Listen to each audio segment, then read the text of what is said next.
न धर्म थे न धर्म थे न धर्म ग्रंथ था कोई सनातनादिनंत जो वो धर्म हिंदू है वही।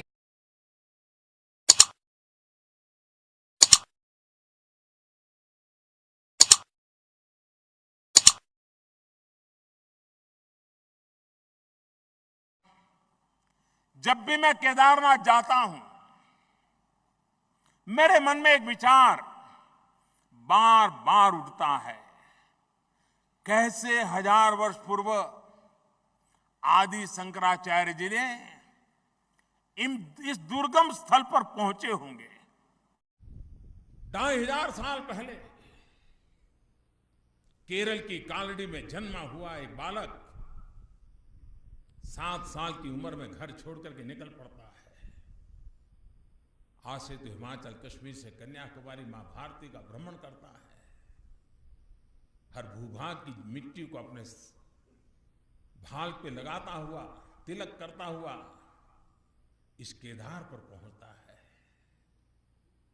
और आखिर जीवन को भी यहीं पर समाहित कर देता है। जिस आदि शंकराचार्य सुना आपने, एक बार एक अलग जगह पर अलग किसी सम्मेलन में वो बता रहे हैं कि आदि शंकराचार्य जी का जन्म 1000 वर्ष पहले हुआ, और दूसरे ही अपने ही कार्यक्रम में वो उनके जो जन्म तिथि है उसका भी सही तरीके से उल्लेख नहीं कर पाए। एक वीडियो में उन्होंने कहा कि आदि शंकराचार्य जी का जन्म 1000 वर्ष पहले हुआ, और जब वो केदारनाथ में केदार घाटी जब पहुँचे हुए थे तब उन्होंने बताया कि आदि शंकराचार्य जी का जन्म 2500 वर्ष पहले हुआ। तो इन दोनों में ही कॉन्ट्रडिक्शन है, और ये होगा ही, क्योंकि भारत के इतिहासकार जो रोमिला थापर और तमाम तरीके के वामपंथी इतिहासकार हुए, अगर उनके लिखे हुए इतिहासों को हमारे प्रधानमंत्री जी भी मंचों से दोहराएंगे तो ये गलतियां तो होगी, क्योंकि बहुत सारी भ्रांतियां इसमें फैला दी गई हैं। आदि शंकराचार्य और जो आदि शंकर हुए, उन दोनों को जोड़ करके उनका इतिहास लिख दिया गया, परंतु ये वास्तविकता से बिल्कुल अलग है। आदि शंकराचार्य जी का जन्म, जैसे कि हमने पिछले एपिसोड में बताया, 2500 वर्ष पहले हुआ था, और वो गौतम बुद्ध और जो महावीर स्वामी हुए उसके कुछ ईस्वी बाद ही हुआ था, और उसी कालखंड में हुआ था, और उसी समय उन्होंने चारों मठों की स्थापना भी कर दी थी।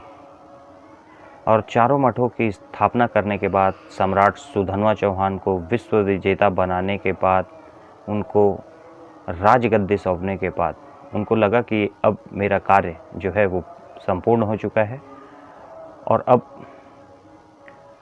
फिर उन्होंने फैसला किया और अपने 32 वर्ष की आयु में ही अपने देह को त्याग करके परमात्मा में विलीन हो गए।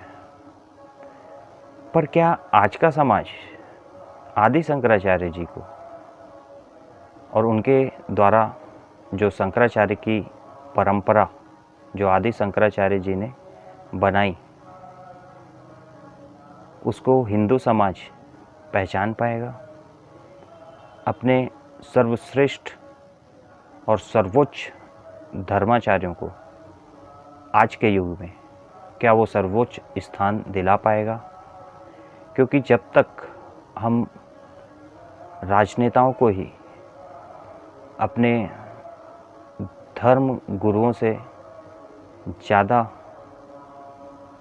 धार्मिक चीज़ों में उनका स्थान देने लगेंगे, तो यह मार्ग सही दिशा में कभी नहीं जा सकता।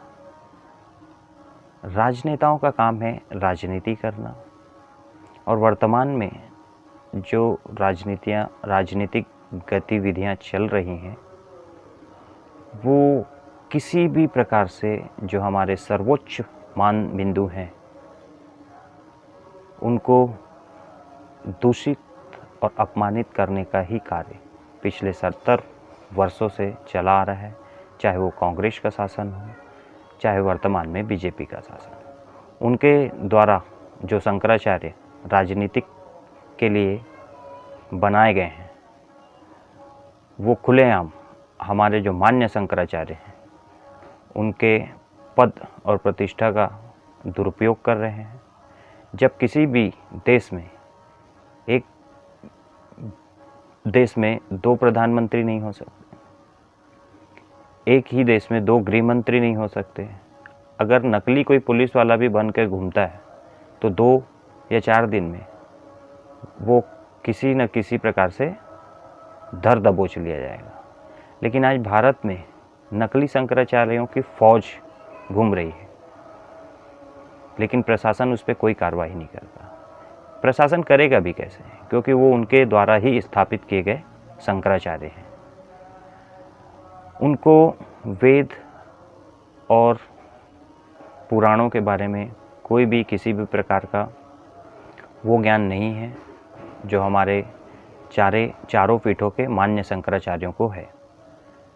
और पिछले एपिसोड में हमने बताया कि 4 जो मान्य पीठ हैं और मान्य पीठों के शंकराचार्य हैं वही शंकराचार्य हैं, और उनको ही हिंदू समाज को अपना सर्वोच्च धर्मगुरु मानना चाहिए।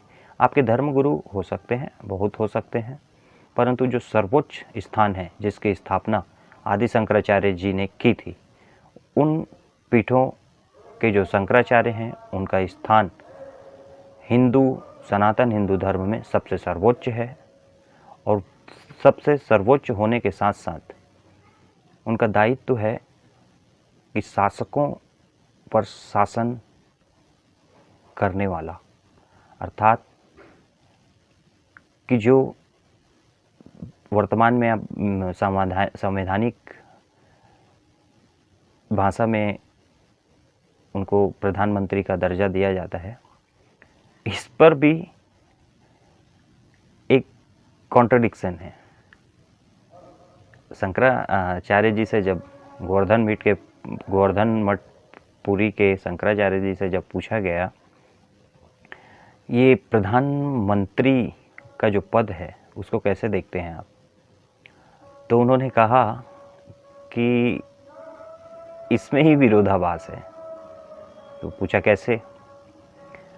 भाई हमारी जो राज व्यवस्था थी किसी समय में, तो उसमें मंत्री जो होते थे, जो मंत्रिमंडल होता था उसका स्थान अलग था, और जो राजा होते थे वो सर्वोच्च होते थे।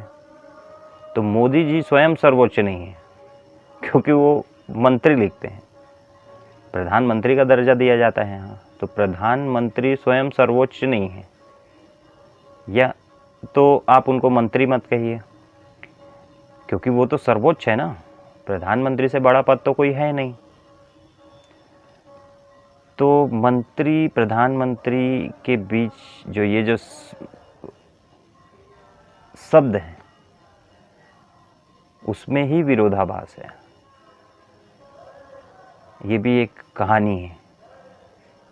तो प्रधानमंत्री जब हम कहते हैं तो जब देश का राजा या तो वो मंत्री हो सकता है या राजा हो सकता है, तो राजा मंत्री नहीं हो सकता और मंत्री राजा नहीं हो सकता। ये पूरी पीठाधीश्वर निश्चलानंद सरस्वती जी का कहना था। तो इसी प्रकार के रोचक तथ्यों को लेकर आपके सामने हमेशा प्रस्तुत होते रहेंगे। अभी के लिए बस इतना ही, आगे मुलाकात होती रहेगी। राम राम, हर हर महादेव।